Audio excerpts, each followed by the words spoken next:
Welcome to the Arctic Circle. Actually, I think we're like 20 or 30 seconds north of it. And it's currently midnight, and yet that's where the sun is. It still has quite a way to go before it sets completely. I mean, how amazing is that? Oh, crap. All right. The mosquitoes are really bad here, so I'm gonna get back in the van. Hopefully I didn't let too many in. Oh God.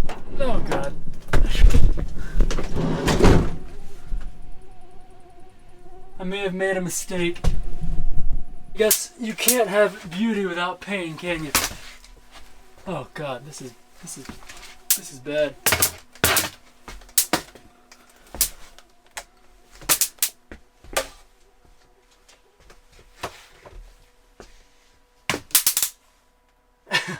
Okay, I think we're good. Well, welcome to the Dempster Highway, or the local time is like 12:04 a.m. and yet we are in broad daylight here. A lot of cool stuff along this road, and I'm really excited to show you guys. But, oh my gosh, given that relatively minor attack I just suffered, I'm thinking I might have to suit up if I want a chance of going outside. It's not great.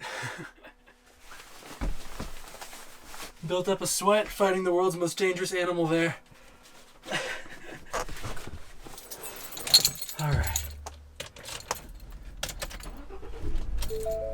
Let's get out of here. This road that I'm driving on is called the Dempster Highway.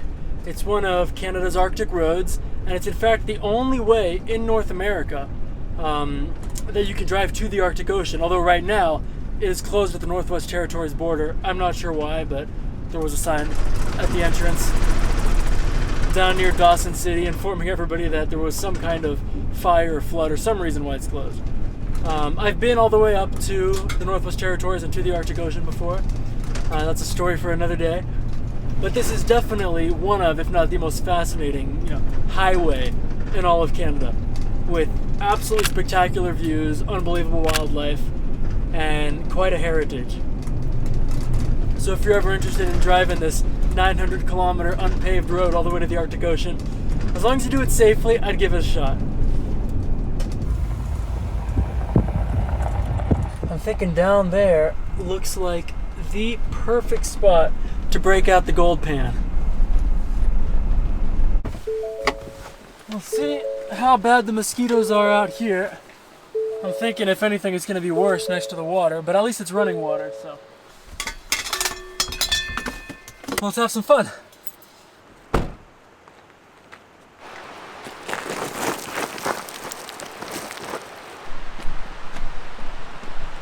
Oh yeah, all of this right here is exactly what I'm looking for. I'm in the Klondike region of Yukon, famously one of the biggest gold rushes in the history of the world. And so all of these deposits are very rich in gold. I'm just going to try to grab anything deep within the cracks and just give it a quick preliminary pan. Let's see what we find. Alright, if I'm too greasy, then I might have to go get some soap. I think I'm gonna go right there. It'll be a little bit easier. Oh man, that water is so cold.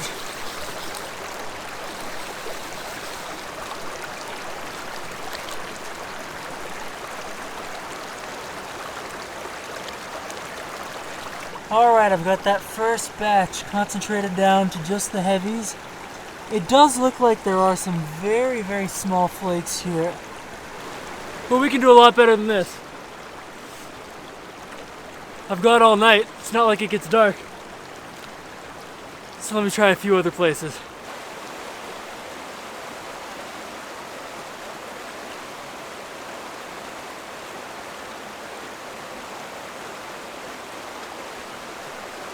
It's pretty exhausting, but I think I found a promising spot. This right here is a bedrock extrusion with a pretty legitimate crack. And given how short the prospecting season is here because of the ice, I'm thinking there's a better than decent chance of finding something legit.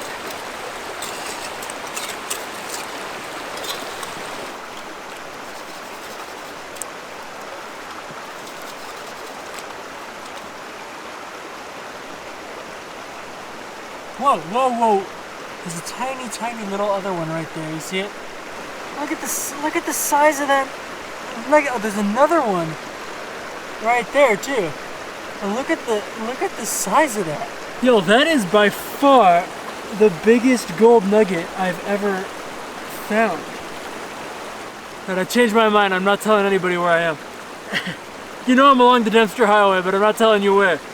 Let's grab those 3 pieces.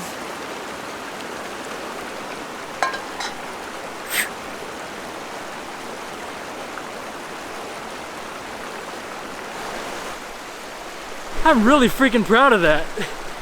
I could tell this spot was gonna work.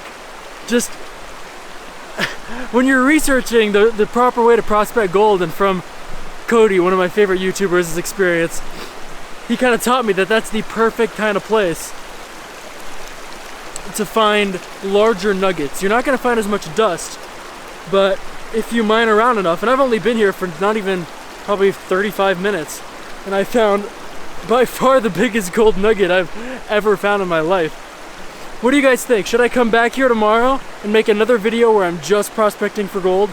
Don't know how miserable it'll be with the bugs, but if I can reliably find gold nuggets that big, this might be like a legitimate venture.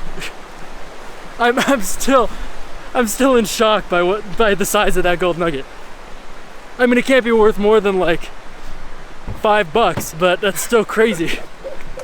And I want to look at this thing again.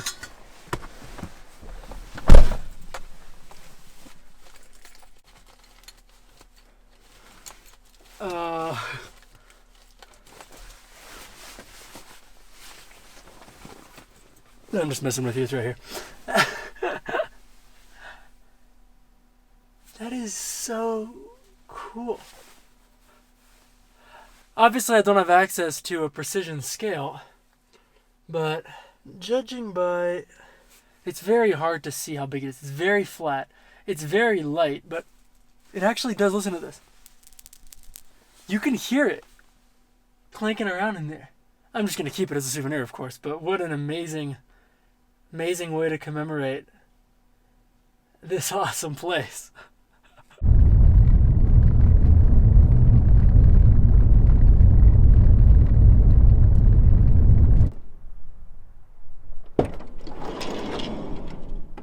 Probably the best part about being north of 60 is that even though it's like 1 something in the morning, I can just still go out there, go fishing, do whatever I want. I haven't been sleeping till like 5, 6 a.m. most nights, so I'm not going to be tired for a while.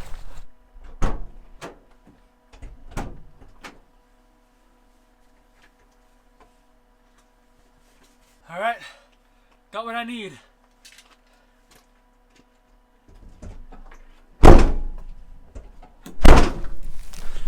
I have absolutely no idea if there are fish in this lake. I do know that the streams that you've been seeing around the van are teeming with dollies, brook trout, and Arctic grayling. So I'm thinking the lakes are probably the same story. I'm just nervous about the bugs. I can already tell I'm in a bit of a cloud. Look at how spongy this is. That's crazy. If there weren't so many bugs, you'd just be able to sleep on this and wake up in the jaws of a grizzly bear probably, but oh my gosh. The water seems incredibly shallow, so this might be hopeless. If it seems hopeless, I'll try one of those rivers.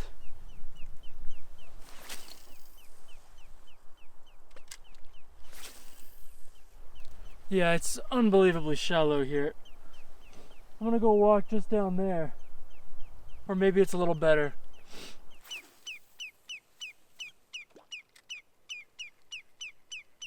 There's too many bugs. Yeah, this is This is pretty bad. I'm gonna go back to the van. Maybe give those rivers a shot. That's the only place I know that anyone's ever had any luck with grayling in this region of Yukon. So that's what I'm gonna try. But if the mosquitoes are this bad, it's hopeless unless I put on gloves and a head net, which I have, but I also have steak. So many freaking bugs!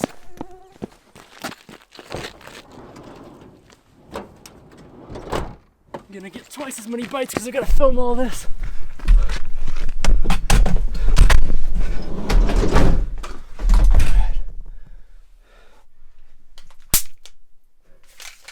Ladies and gentlemen, we got him.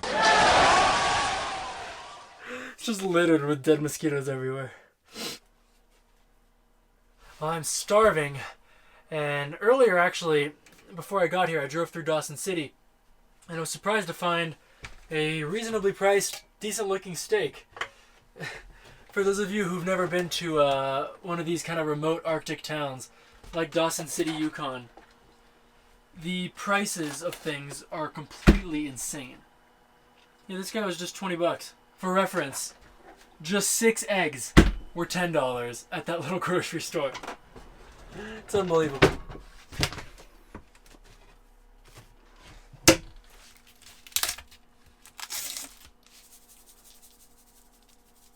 I know this thing is gigantic, but this is the hungriest I've been in a long time. I haven't had like any food today, and it's already late.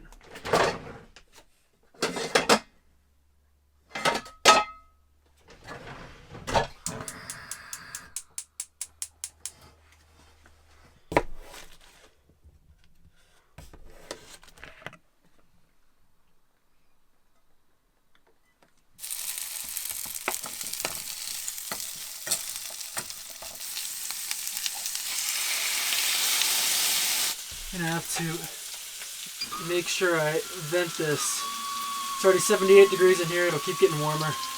Earlier in Dawson, it was over 90, and so it was like 95 degrees in here. It was miserable, but temperature is much better now.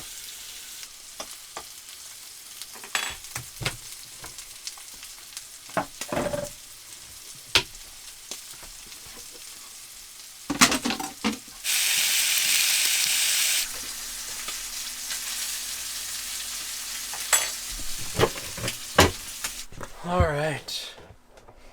Oh man, I'm excited. So stinking hungry. Not as buttery. But that sure is delicious.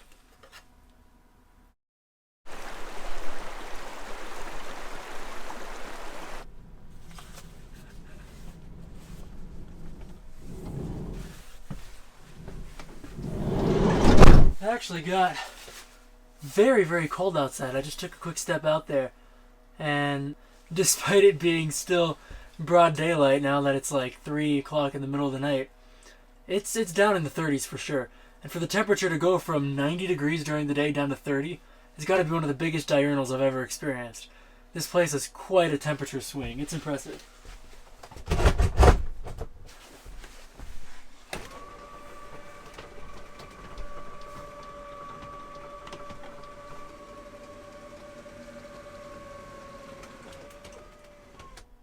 Nestle this in here, keep as much of that light out as possible. Today was a really fun day. Really glad I came back out to the Dempster. The last time I was here was in mid to late October, which is a pretty risky time to travel. And although I've been to the far north 7 or 8 times now, I think this is my 8th time being close to or above the Arctic Circle. There's something special about being back in this spot under the midnight sun like this. Doesn't make it easy to sleep though, but I guess my schedule's just been totally random the last couple weeks. Quite cold out there, so I'm sure that heater will run a little bit, but before you know it, it'll be quite toasty warm. Hopefully those clouds that are supposed to roll in end up rolling in, because I do not want another day like today where it was over 90 degrees in some of these valleys. I'll see you guys tomorrow. Good night.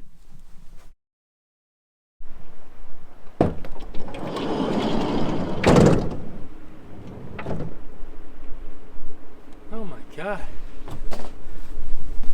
It is hot out here. It's got to be like 80-some degrees. See some clouds rolling in, but nothing worth waiting around for. Last night wasn't so bad until this morning when it got really hot. And I'm thinking, man, those giant bugs on me already. I'm thinking today is a gold panning day. That is a disgustingly ginormous fly. Alright, let's get out of here. See, I've got the fan set to auto. That way, as soon as it went above 70 degrees, it turned the fan on, but it's still 81 in here. It's not great. But without it, it'd be like up here, where it's like 100. So, it's better than nothing. Alright. Oh man. It is so hot.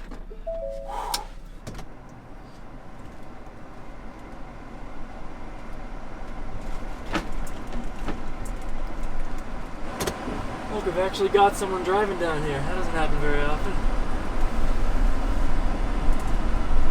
Well, thank you guys so much for watching one of my Arctic adventure videos here. I don't know how long I'm going to be in this area, but every time I go to the far north, I have a tough time leaving. There are a few really cool spots I'm eager to check out in Alaska, along the coast, in the interior, and then on my way back down, there's some cool coastal spots that I've never actually been to on the Alaskan Panhandle before. So I hope to see you guys there. Thank you so much for watching, and I'll see you next time.